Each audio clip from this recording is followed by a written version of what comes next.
Olá, pessoal. Eu sou a Neuza Maria Bojiquian, estou apresentando o programa Diálogos INEO, que é uma produção do INCT para estudos sobre os Estados Unidos. O vídeo de hoje é a continuação da conversa que eu tive com o professor Roberto Moll, que é professor da Universidade Federal Fluminense e, assim como eu, é pesquisador do INCT para estudos sobre os Estados Unidos. Bom, no vídeo anterior, nós falamos da política migratória do governo Trump, que voltou à Casa Branca cheio de energia, né, com planos de deportações em massa, uso de poderes executivos aí bastante controversos, negociações com terceiros países, né? E essas medidas, claro, têm gerado debates aí intensos, né? Tanto na academia, né? Então, tanto entre os acadêmicos como nós aqui, mas também na mídia, de um modo geral, né? As questões debatidas são a viabilidade legal, a questão ética e os impactos, né? Os impactos sociais, né? O impacto social principalmente, mas o impacto econômico também surge nas discussões, né? Bom, especificamente no vídeo de hoje, eu e o professor Roberto Moll vamos tratar de um ponto crítico da nova política migratória dos Estados Unidos, né? Sob o governo Trump, que é o uso da lei de inimigos estrangeiros, uma lei histórica, né? De 1798 e ele quer usar, ele está recorrendo a esse instrumento para facilitar as deportações em massa, né? Pretendidas e que está sendo implementadas por ele. Bom, sem o devido processo legal, né? Isso é um problema. Então, se juridicamente questionável, né? Ela também não tem precedentes na história recente do país. Então, essa discussão é bastante interessante e eu convido vocês para ficarem aqui no canal e acompanharem essa discussão do professor Roberto Moll comigo, né, nessa conversa que a gente teve sobre essa questão. Eu tenho certeza que vocês vão gostar desse conteúdo.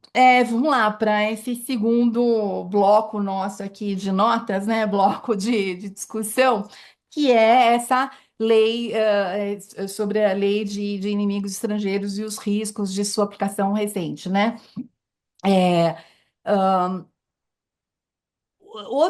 esse tema que reacende, né? Então é uma outra forma também de chamar muita atenção da gente, de deixar a gente meio assim, perplexo, né? É, e aí reacende as preocupações jurídicas e políticas nos últimos meses, é essa reinterpretação contemporânea da Lei de Inimigos Estrangeiros, né? O Alien Enemies Act, que foi, você vai me corrigir aqui se eu estiver cometendo algum erro, foi promulgada em 1798 e até hoje está em vigor, né? Ela é vigente, né? Tem validade. Mas foi criada num contexto de guerra com a França, né? Hoje já, né, aliada dos Estados Unidos, mas enfim, num contexto de guerra lá em 1798, essa lei autoriza o presidente a deter, restringir ou mesmo deportar cidadãos de países considerados inimigos. Por isso que é o nome, né, o título da lei, em tempos de conflito armado. Veja o contexto, né? E, historicamente, foi invocada, me corrija de novo se eu estiver cometendo algum erro aqui, foi invocada durante as duas guerras mundiais para agir contra cidadãos de países do eixo e, mais recentemente, cogitada no pós-11 de setembro. E agora, em 2025, aliados do atual governo voltaram a mencioná-la, né, como possível base legal para amparar essas deportações que fossem, né, em processos rápidos e em larga escala, mesmo sem guerra declarada ou apenas com base em critérios geopolíticos ou de segurança interna. Então, será que você consegue? Claro que você consegue, né? Mas enfim, te provoca aqui você a contextualizar, né? O que é essa lei de inimigos estrangeiros e como ela foi usada ao longo da história dos Estados Unidos, né? E quais são os riscos de sua aplicação atual, especialmente no contexto migratório. É, Estamos aí diante de uma possível distorção jurídica com consequências para o Estado de Direito, ou você acha que isso não é bem assim? Olha, eu acho, acho que claramente pode ser uma distorção jurídica. Eu não sou, não sou da área jurídica, mas entendo também que as leis e a área jurídica elas são construções políticas e, portanto, as distorções do que existe enquanto jurídico podem existir a partir de iniciativas políticas, né? Então, essa é uma iniciativa política que distorce uma lei, mas que a gente não sabe, porque essa distorção pode transformar essa lei para o futuro. É algo que eu vou voltar no final, né? Mas, e aí eu vou voltar no final com o apocalíptico, de certa forma. Mas, enfim, no limite, né, a gente estava falando do que a gente estava falando antes, tem a ver bastante com isso aqui. No limite, não há uma distinção entre o que é uma política de segurança interna e externa, quando se estabelece esse tipo de securitização, né? E é por isso que o Trump recupera uma lei de política externa para a segurança interna, porque ele vê o imigrante como um inimigo e como um invasor. Na verdade, não é que ele vê, né? Eu não acho nem que ele vê isso, mas ele constrói essa perspectiva, e ele constrói essa perspectiva porque o imigrante, e na sua extensão latino, de certa forma aglutina e é um elemento central para todo o projeto trumpista. Porque é ele que rouba o trabalho, enfim, é ele que leva o vício, é ele que leva o crime e assim por diante, né? Então, quer dizer, ele é um elemento central, né, que é securitizado pelo Trump justamente para estabelecer um Estado autoritário. Isso, para mim, está claro. E a Lei de Inimigos Estrangeiros de 1798 é mais um passo nesse sentido, né? E mais uma tentativa nesse sentido. Muito embora a gente precisa pensar também que a lei de inimigo estrangeiro já mostra para a gente um histórico de bastante tempo dessa construção do estrangeiro enquanto inimigo em vários momentos, como eu citei no bloco anterior, né? E a gente agora está falando do final do século XIX.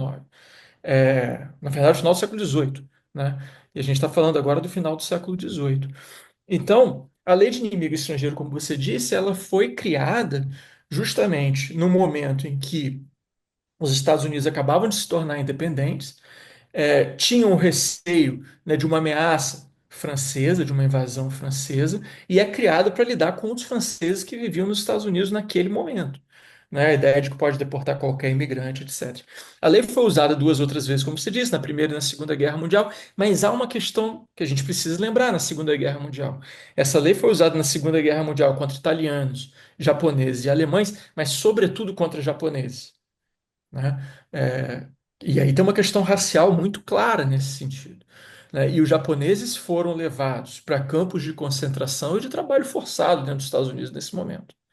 É algo que a história dos Estados Unidos, a história oficial dos Estados Unidos, muitas vezes gosta de esquecer, né? Então, os japoneses e não são japoneses que necessariamente apoiavam o imperador Hirohito ou o Império Japonês, nada disso, né? Eram japoneses e descendentes que viviam nos Estados Unidos. Há uma imigração japonesa, asiática de forma geral, mas sobretudo japonesa e chinesa, para a costa oeste dos Estados Unidos de longa data, né? Mesmo durante a colonização. E eles foram confinados em campos de concentração com a alegação da Lei de Inimigos Estrangeiros de 1798. E o Trump buscou recuperar essa lei agora, né, para, mais uma vez, construir essa ideia de que os imigrantes e seus filhos que nasceram nos Estados Unidos, que não são estrangeiros, vale lembrar, né? Legalmente não são estrangeiros, mas são considerados uma ameaça, né? E são construídos nesse sentido como uma ameaça. E aí, mais uma vez, o Trump não inova, mas ele busca algo que foi construído lá atrás, com Nixon e Reagan, como eu citei, que é uma associação, e muito mais no Reagan até, e também no Clinton, talvez, mas é uma associação entre a imigração documentada e não documentada e a guerra às drogas. Então, o que o Trump alega é que os Estados Unidos estão em guerra, né? É uma guerra às drogas, uma guerra contra o tráfico, é uma guerra contra o fluxo de mercadorias ilegais que entram pela fronteira, e que quem é o inimigo nessa guerra, na verdade, é o imigrante, porque é ele que leva a droga para dentro dos Estados Unidos, né? Então, com base nisso, né, e veja só, é uma construção legal que não é tão absurda. É claro, é absurdo no sentido humanitário, como a gente está falando, mas é um contorno legal que tem a sua lógica, embora eu não concorde com ela, deixar isso bem claro aqui, mas que tem uma construção discursiva lógica, que eu quero dizer. Né? Embora a gente possa questionar, possa criticar, etc. Né? Sobretudo dentro da lógica discursiva do Trump. E aí, pela primeira vez, né, ele usa essa lei, e depois ele disse que não usa, né? Isso está meio num limbo ali, mas supostamente ele usa a lei, né, de inimigos estrangeiros para deportar em torno de 200 venezuelanos que estariam ligados aí a uma gangue chamada Trem de Aragua, né? Pouco se fala, mas entre os presos, alegadamente, né, sob essa lei, também tem em torno de 12 ou 15 salvadorenhos da Mara Salvatrucha. Então, é a ideia de que tanto o Trem de Aragua quanto a Salvatrucha é, são inimigos e são traficantes de drogas. E de fato, essas duas gangues existem, né? Não é uma criação do Trump. Elas existem na realidade e elas estão internalizadas nos Estados Unidos. Né? Disso não há dúvida. A grande questão é que ele utiliza a lei para deportar 200 membros supostamente dessas duas gangues, sem nenhum tipo é, de julgamento, né, ou de legalidade. Simplesmente pegou os caras que ele e as forças de segurança dos Estados Unidos alegam que fazem parte dessas gangues e que são traficantes. Mais do que isso, né, a utilização dessa lei, nesse caso, abre uma brecha para que todos os homens venezuelanos com mais de 14 anos sejam deportados, simplesmente pela suspeita de participarem da gangue Trem de Aragua, e também salvadorenhos, e também peruanos, e talvez também brasileiros. Porque, no final das contas, numa perspectiva da lógica discursiva do Trump, são todos latinos, né? Não há sequer diferença entre esses grupos. Então é muito assustadora a utilização dessa lei, porque ela amplia, né, muito essas medidas autoritárias. A lei também, e isso tem sido pouco discutido, mas a lei de inimigo estrangeiro também dá o direito desses inimigos serem presos e serem submetidos a trabalho forçado dentro dos Estados Unidos. O que é, dentro mais uma vez, dessa lógica política do Trump, algo que me parece em pouco tempo muito factível, né? É, bom, só o desdobrar, né? Um juiz, né? O James Boasberg, enfim, ele considerou insuficiente a justificativa do Trump para utilizar a lei, né? E acabou, enfim, não impediu a deportação. Os 200 venezuelanos, eu não sei exatamente quantos foram, mas em torno aí, foram deportados, foram para uma prisão de segurança máxima de contra-terrorismo em El Salvador, né? É, mas o Trump não está autorizado, digamos assim, a usar a lei de inimigos estrangeiros nesse momento. É, uma das justificativas é de que a lei fala em invasão ou incursão de nações ou governos estrangeiros. E, obviamente, até que se prove o contrário, né, e ainda que esses imigrantes realmente sejam pertencentes a alguma gangue, essas gangues não estão em função de nenhum governo ou de nenhuma nação. Então, por isso, ele não consegue mobilizar a lei. Agora, é, isso é uma disputa política, na verdade, né?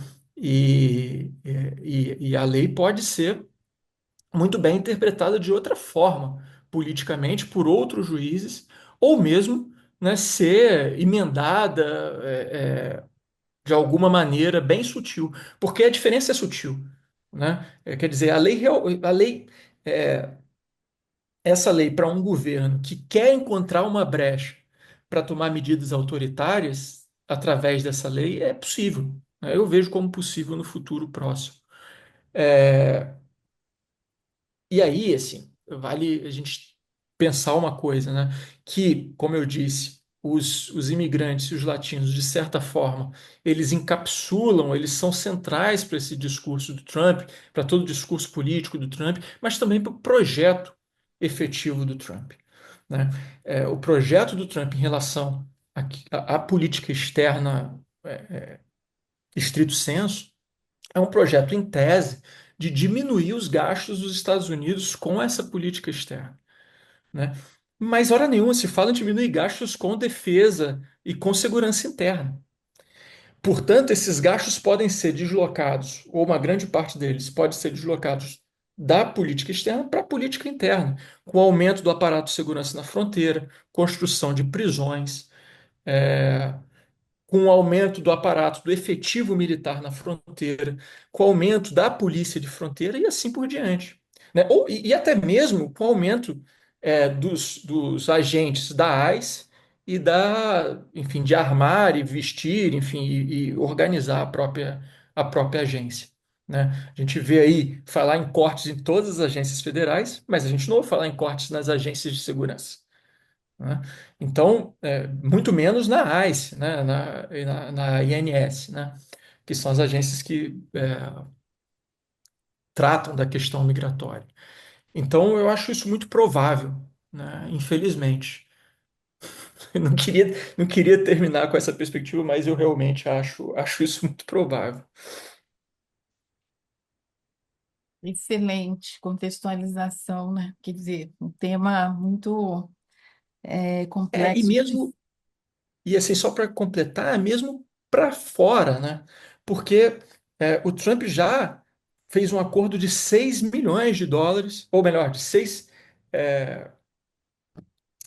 milhões de dólares, não é bilhões, de 6 milhões de dólares para usar essa prisão nesse momento, esse sistema prisional salvadorenho. E aí a questão é, quem constrói as prisões em El Salvador? Né? Eu fui um pouco atrás, assim, quem construiu essa grande prisão é uma empresa mexicana que atua em toda a América Latina. Mas quais são os empréstimos que essa empresa mexicana pega? Com quem? Né? Quem são os sócios dessas empresas mexicanas? Quer dizer, da onde está canalizados os investimentos que por essa empresa mexicana se constrói prisões na América Latina, principalmente em El Salvador? Né? E qual o material tecnológico e da onde vem esse material tecnológico, esse aparato tecnológico para construir a segurança em torno dessa prisão especificamente, os Secots, né, em El Salvador, que é a prisão de maior segurança na América inteira, inclusive comparar aos Estados Unidos. Então, todo esse aparato move setores do mercado financeiro, move setores da indústria que vai desde a tecnologia até, enfim, a produção de aço e de cimento. Né? Cadeia produtiva respeitável aí, né? Que Exatamente. muito bom. Estou assim bastante satisfeita, né, com essa contextualização que você trouxe aqui para a gente, né? Eu acho que essa explicação é fundamental para a gente entender o que está em jogo, né? A ideia de mobilizar uma lei, né, que foi criada em contexto de guerra para fins de política migratória doméstica é uma, né, causa muito espanto para a gente, né? A gente imagina, então, assim, se você não tem uma perspectiva, né, correta disso, você fica sem saber o que está acontecendo, né? Mas, de qualquer forma, revela uma inflexão, né, grave aí, né? Trata-se de expandir o conceito de ameaça ao ponto de torná-lo politicamente funcional. Essa Exatamente. lógica, né? É exatamente isso.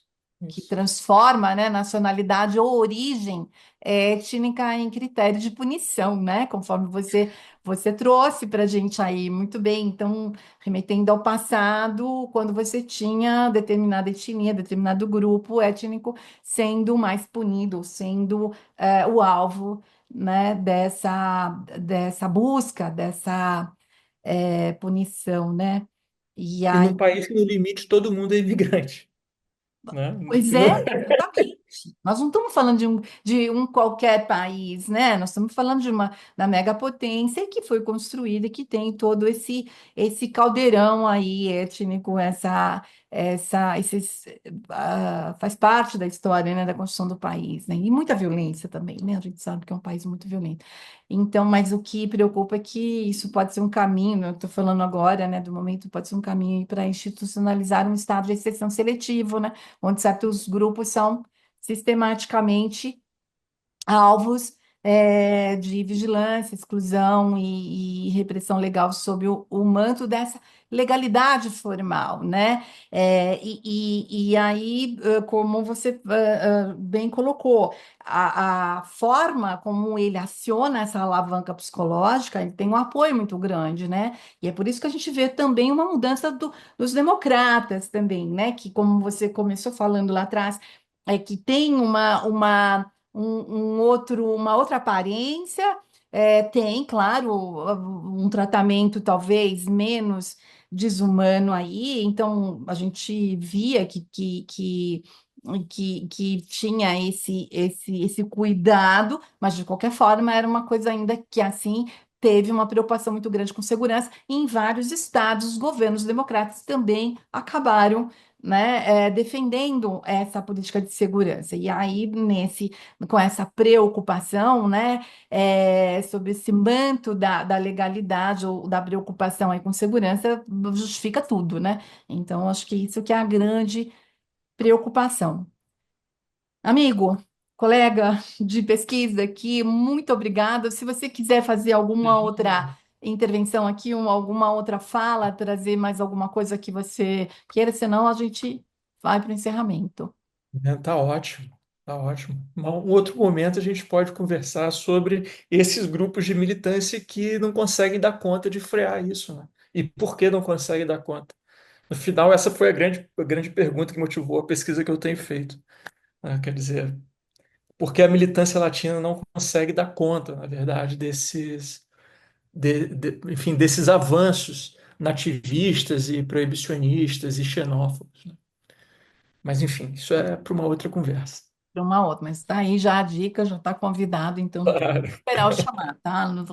Assim, racionar. Muito bem, pessoal.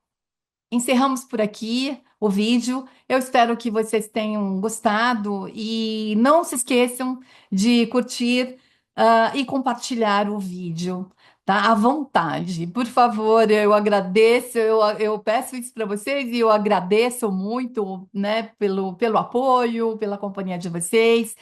E eu espero ver vocês muito em breve. Até mais.